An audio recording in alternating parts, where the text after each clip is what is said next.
ના દંભના પાખંડ વાત કરીશું હૃદયની ચોવીને. તો મિત્રો, આજે થોડા પીલું ખાવા છે એટલે મોબાઈલને નીચે રાખું છું અને તમારી સાથે વાત કરીશ.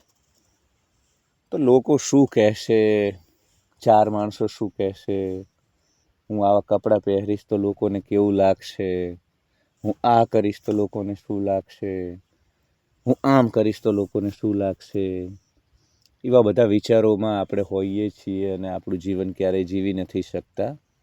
તો હું તમને કહેવા માગું છું કે લોકોને કશું નથી લાગતું.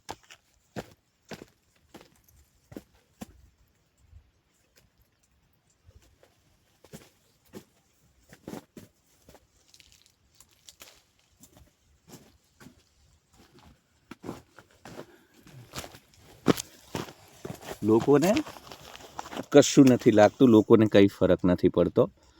આ મારી શેરીમાં એક ભાઈ દુકાનદાર હતા, મારી જ શેરીમાં, મારા પાડોશી.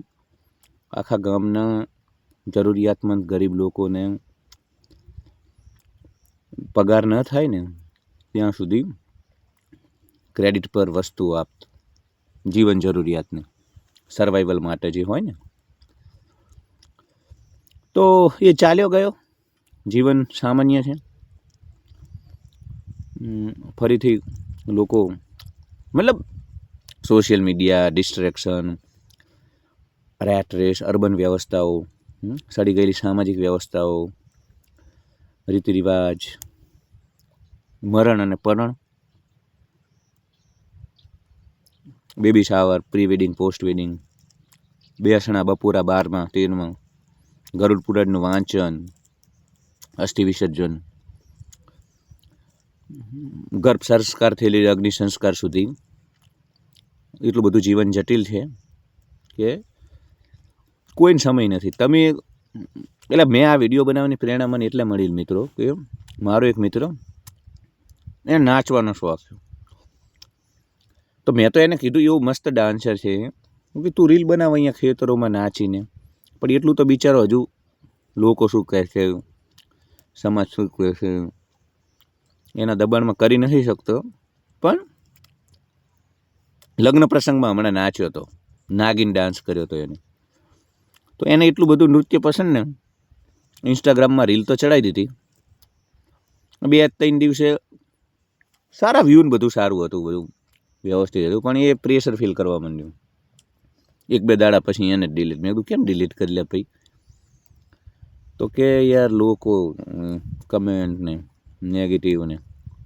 એટલે કીધું ભાઈ એ તો જો શિવાજી મહારાજ, મહારાણા પ્રતાપ, 10મી પિતા ગુલગીધર, ગુરુ ગોવિંદસિંહ સાહેબ, રામ ભગવાન, કૃષ્ણ ભગવાન જો આજના કાળમાં હોત, એમના ઇન્સ્ટાગ્રામ એકાઉન્ટ હોત ને તો લોકો એમને પણ ક્રિટિસાઇઝ કરો. એટલે લોકોની પ્રકૃતિ જેવી છે યાર. આપણે અહીંયા કરોડો વર્ષો સુધી જંગલમાં જે આપણું શરીર વિકસ્યું, મન વિકસ્યું, આપણે બહુ ઇન્સ્ટિંક્ટ જે આપણા છે ને, નેચરલ ઇન્સ્ટિંક્ટ, નૈસર્ગિક જે આપણી અંદર તત્વો, એ બધા મુજબ આવું રહેવાનું. તું કોઈ એંગલથી કશું ખોટું ના કર્યું હોય, મસ્ત તારી વાત હોય તોય કમેન્ટ, અરે ભાઈ આ તો યુટ્યુબમાં હવે પેલું ડિસલાઇકનું બટન નથી. નહીં તો તમે જુઓ કોઈ પ્રેમાનંદ મહારાજ જેવા સાધુ સંત કોઈ વાત કરતા હોય, મતલબ કોઈ એંગલથી એવી વાત જ ન હોય તમે ડિસલાઇક કરો એમ. ના એ સુડો સાયન્સ હોય, ના અંધશ્રદ્ધા હોય, કંઈ પણ. અને એ માત્ર પ્રેમાનંદ મહારાજની વાત નથી, કોઈ પણ માણસની, તોય ડિસલાઇક હોય 1000, 2000. હવે તો હટાવી દીધું. તો આ પ્રેશર લેવાનું બંધ કરો, લોકોને ફરક નથી પડતો.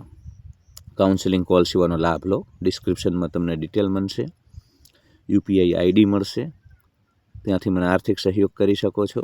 આ ચેનલ તમારા સહયોગથી ચાલે છે. ડિસ્ક્રિપ્શનમાં યુપીઆઈ આઈડીની નીચે એક મેલ આઈડી છે, જ્યાંથી સંપર્ક કરી કોલ કરી શકો છો.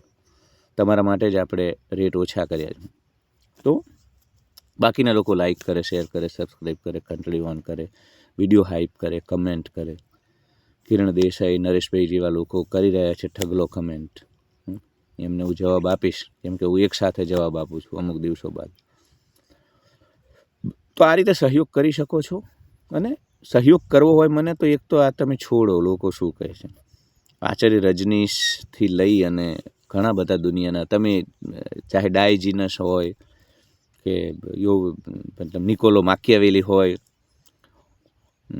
પ્લુટો હોય, એરિસ્ટોટલ હોય, સોક્રેટિસ હોય, ફેડરિક નીચે હોય, આ બધા જ લોકોને, ઇવન જે કૃષ્ણમૂર્તિ, યુજી કૃષ્ણમૂર્તિ, આચાર્ય પ્રશાંત સુધીના કોઈ પણ માણસને તમે સાંભળો આધ્યાત્મિક જગતના, તો બધાનો નિચોડ એ છે, સાર એ છે કે સબસે બડા, ભલે આચાર્ય રજની સે કીધું ઓછો એ સબસે બડા રોગ ક્યાં કહેંગે લોગ, પણ જાગૃત પુરુષો હંમેશા આ વસ્તુ એમના જીવનથી પણ પ્રદર્શિત કરી રહ્યા છે કે એમને ફરક નથી પડતો.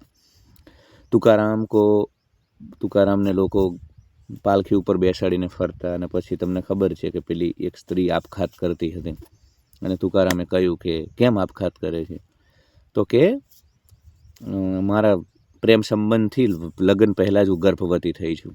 તો તુકારામ કે પણ તું કોઈ ઉપાય ખરો જીવવાનો? તે કે મારો પ્રેમી ભાગી ગયો છે, હવે હું કોનું નામ આપું, આ ગર્ભ કોનો છે?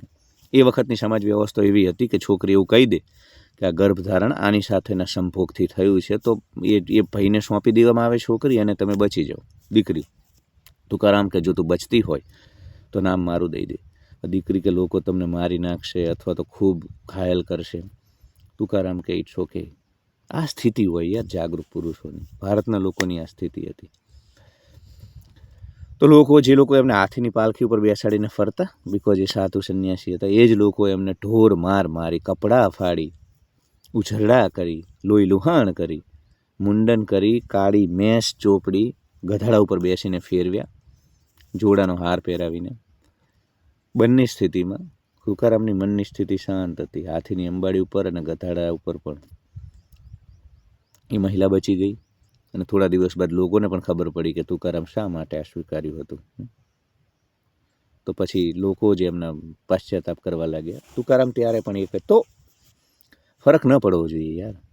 તમારા ઘઉંની રોટલી, હું તો હંમેશા કહું છું કે તમારા રોટલી જે બપોરે ખાઓ ને, એ તમારા કમાયેલા ઘઉંથી તો તમને અમથો પણ ફરક ના પડવો જોઈએ. અને રહી વાત તો લોકો પાસે સમય જ નથી. મેં કહ્યું ને, ઈએમઆઈ, રેટ રેસ, હપ્તાઓ, વોશિંગ મશીનના હપ્તાઓ, ગાડીના હપ્તાઓ, ફ્લેટના હપ્તાઓ, ફ્લેટના ભાડા, મોબાઈલ આઈફોનના હપ્તાઓ, મોબાઈલના રિચાર્જ મોકા આખો દી જે સ્ક્રોલિંગ કરીને ઇન્સ્ટાગ્રામમાં જોયા કરે છે વિડીયો, આ બધું કરવામાં લોકો પાસે સમય નથી.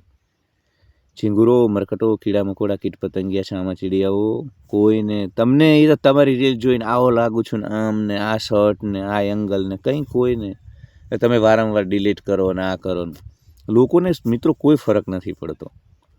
એટલે પેલા મારા મિત્રને મેં કીધું બીજો ડાન્સનો વિડીયો બનાવ, તો એ કાલે બનાવવાનો છે. જીવો યાર, જીવો. લોકોને જો તમે જ્યાં સુધી એમના મતલબના છો, તમારી પાસે એમનો સ્વાર્થ છે, ત્યાં સુધી એ તમને મતલબ લોકો એટલા ખોટા છે કે એમનો સ્વાર્થ હોય, અને તમે બેઠા હોય 5 મિત્રોને તમે એવું કહો કે ગઈકાલે કેવો સિંહનો મેં શિકાર કર્યો હતો, નહીં, તોય હા પાડશે. અહીંયા સિંહ છે જ નહીં, અને સિંહનો શિકાર તમે ન કરી શકો તોય. એટલે લોકોને એટલું પાકું છે મારા વાલીડા. તો સબસે બડા રોગ ક્યાં કહેંગે લોગ. આ વસ્તુ તમારે સમજવી પડશે, નહીં તો જીવનનો બહુ મોટો સમય આ જ રીતે વ્યતીત થઈ જશે, અને તમે ક્યારેય તમારું જીવન નહીં જીવી શકો. તો ચીંગુરો, મરકટો, કીડા મકોડા, કીટ પતંગિયાઓ, ચામાચીડિયાઓ, પોતાનું જીવન જીવો. આ બધું તમારા મનમાં હોય છે. આપણા જીવનમાં આપણે જે કંઈ વિચારીએ એવું 99% કશું બનતું જ નથી. એ માત્ર આપણા મનની નિર્મિતિ હોય છે, આપણા મનની મર્યાદા હોય. તો આ બધું માત્ર આપણા મનનો એક ખેલ છે. વાસ્તવમાં એવું કંઈ વાસ્તવિકતામાં હોતું નથી. તો નાનકડું જીવન છે, તમારું માટી બનવાનું નક્કી છે. માટી, તમારું એલેક્ઝાન્ડર ધ ગ્રેટ આ માટી બની ચૂક્યો છે. મોટા સમ્રાટો, ચંદ્રગુપ્ત માટી છે અત્યારે, મુઘલો, ઔરંગઝેબથી લઈને નાદિર શાહથી લઈને અબ્દાલી સુધીના જેટલા પણ ઇન્વેડર્સ હતા, બધા આ માટી બની ચૂક્યા. તો બિલકુલ એ ચિંતા છોડી દો કે લોકો શું કહેશે. લોકોને સમય જ નથી, લોકો પાસે બિલકુલ સમય નથી. એ તમારા મનની પુલાવ છે બધા. અને ફરક પડતો હોય તો તમને ફરક ન પડવો જોઈએ, કેમ કે તમે લોકો માટે અહીંયા આવ્યા છો. તમારા ઘઉંની રોટલી તમારા કમાયેલા પૈસા થાય ને ત્યાં સુધી જેને જે લાગે, તમને શું લાગે છે એનાથી કશું મહત્વપૂર્ણ હોવું ન જોઈએ. તો નદંભના પાખંડ વાત કરીશું હૃદયની ચોવીને. વિડીયો વધુ લોકો સુધી પહોંચાડજો. ડિસ્ક્રિપ્શનમાં જે કાઉન્સેલિંગ કોલ શીવાનો લાભ લેજો. પરિવારને વિશાળ બનાવજો, કેમ કે તમારા સહયોગથી જ આ યુટ્યુબ પર આપણો પરિવાર વિશાળ બનશે. કેમ કે કોઈ ચટપટી વાતો નથી અહીંયા કે જે વાયરલ થાય. So love you all, like, share and subscribe, hype my video and support me. Comment.